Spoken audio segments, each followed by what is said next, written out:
And welcome back, ladies and gentlemen. Hopefully, you had a productive and profitable week 6. Let's move on to week 7, as we are now already on the Grade A Flicks channel, as Grade A Fantasy is ready to review his top plays at the quarterback position for the week 7 main slate on FanDuel. Let's start right at it.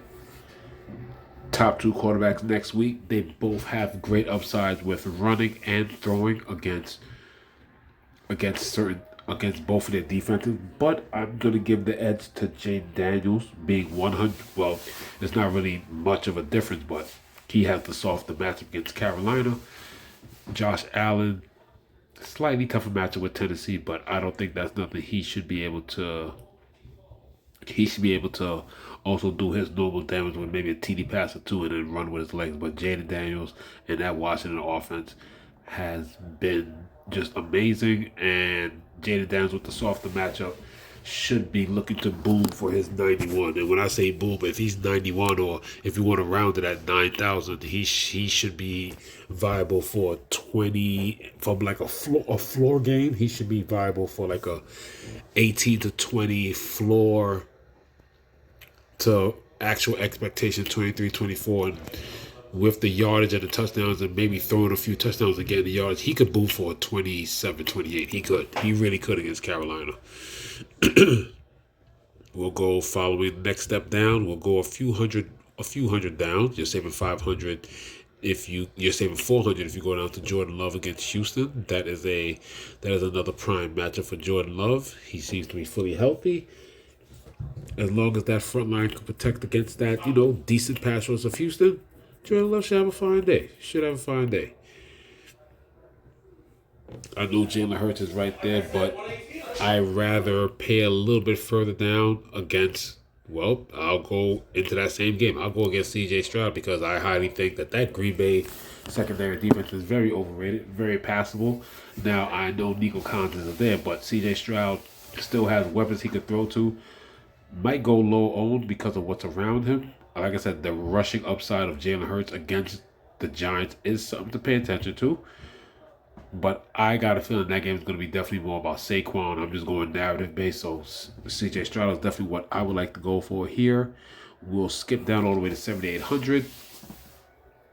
The Minnesota defense has been great, but their main strength is against the run. You can pass against them. So I think Jared Goff and company are still viable.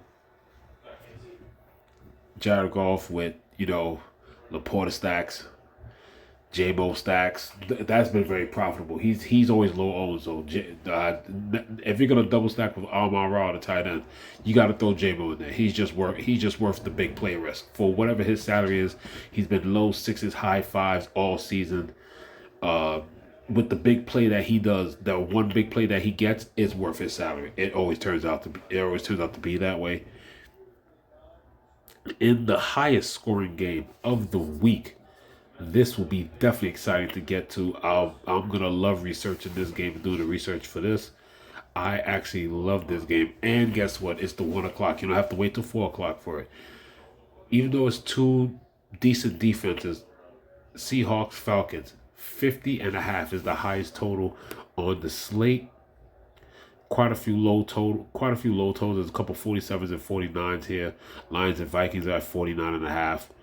Oh, I forgot that's the second highest total. Pardon me. Panthers and Commanders are the highest total at 52.5. Like I said, both defenses in that game are susceptible, and we will get to Andy Dalton later.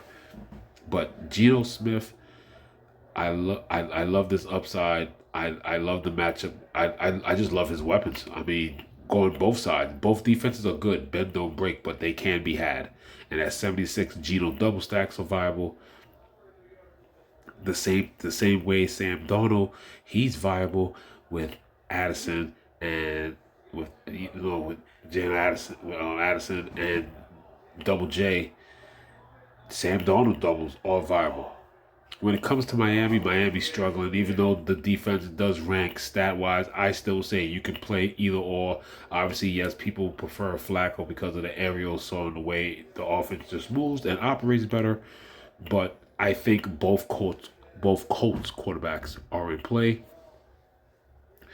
standing by himself at 73. Yes, it's a tougher matchup with the Jets defense, but all that means is it's probably going to make him either throw it short, give it to Najee, look at Pat Fryer move, and he's going to just take off more. Justin Fields, I think, is going to be overlooked this week with the bad matchup.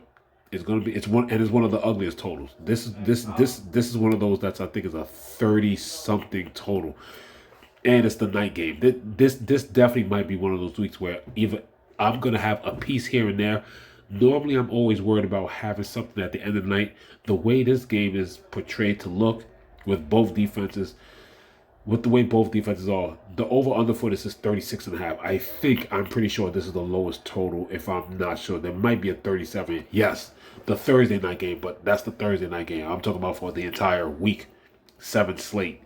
I'm talking about for the entire week 7 schedule. But for the slate itself, yes, this is the lowest total. Justin Fields is in a 36.5 as the Jets play the Steelers Sunday night. Now, against Washington can't be had on the pass. I think Andy Dalton singles, or if you just want to keep it simple, you can have Andy Dalton throw some screen passes to Chuba Hubbard. You can also double him up with Deontay, or go Leggett. Leggett got some looks last week, and you can go Leggett, Deontay. Whatever you do, the reason why this is the highest total at 52.5, both defenses still don't really generate that much pressure. The offenses have improved. Obviously, Jayden Daniels is looking like the rookie of the year, and Andy Dalton has pretty much saved Carolina from just looking abysmal from what they did the first 2 games. But both defenses can be had. It's something that if you don't stack it, I think you should have at least some of the sensible pieces. For instance, Washington still stinks guarding the pass. So even if you don't want to stack Andy Dalton, you could just have a one-off Deontay Johnson. Going the other way, let's say Jayden Daniels is a little too expensive for you, along with Josh Allen. You want to go into the 8,000, maybe the 7,000. I think you could still get away with Terry McLaurin. I think you could still get away with Ertz. If he's healthy and ready to come back next week, yes. Running wise, you just saw Carolina get gassed up. Running wise, yes, you can go to Brian Robinson. And if Brian Robinson is not around, I shouldn't be talking about other positions since we're sticking with quarterbacks. You can go to Austin Eckler. I'm telling you, this game is definitely fantasy viable. And what's exciting about it, this is the 4 o'clock game. Like, there's really 2 games that are really exciting because of the defensive opportunity. As we keep going down, once again, Seattle, Atlanta. Kirk Cousins, 72. Once again, he's cheap again. Kirk Cousins' stats didn't really work out because Atlanta pretty much melted the ball with the run game and both running backs. But I'm willing to go back again to Kirk Cousins' stats with both Drake London and Mooney.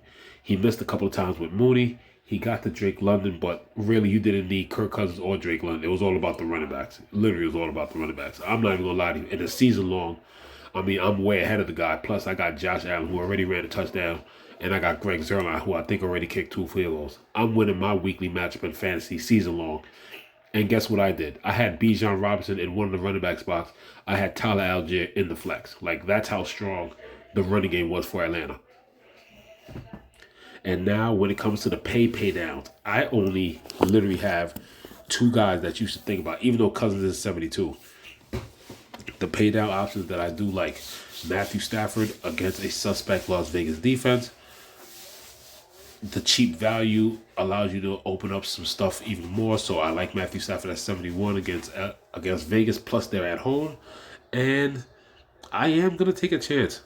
This does make total sense. The Los Angeles Rams pass defense is horrible. Absolutely horrible. I understand Devontae Adams is not there. Aiden O'Connell does look like the sharper quarterback getting the ball downfield, but I'm sorry. He is worth a look against that horrible Los Angeles Rams defense. It may be opponent ranked 23rd, but they've been definitely playing like a bottom 5, like they should be ranked 27th and lower. I will be taking some shots at Aiden O'Connell. Hopefully Jacoby Myers is healthy.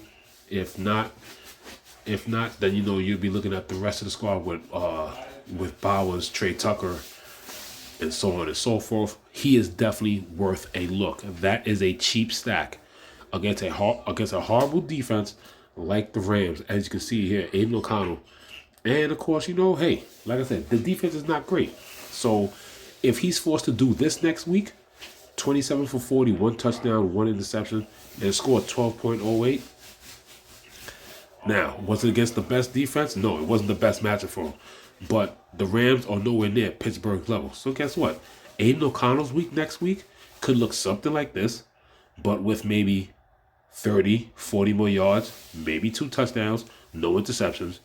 And that 12.8 could be a 14.8, a 15.8, even a 16.8.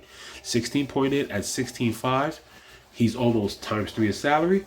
And then if you stack it right with one of these cheap wide receivers, or you stack it up, or you just single mini stack with just Brock Bowers, I think you're good to go. But that's the preview for the top plays for week 7 of the FanDuel main slate. Good luck this week with your research. Running back video coming out soon. This is Grade A Fantasy. Signing off.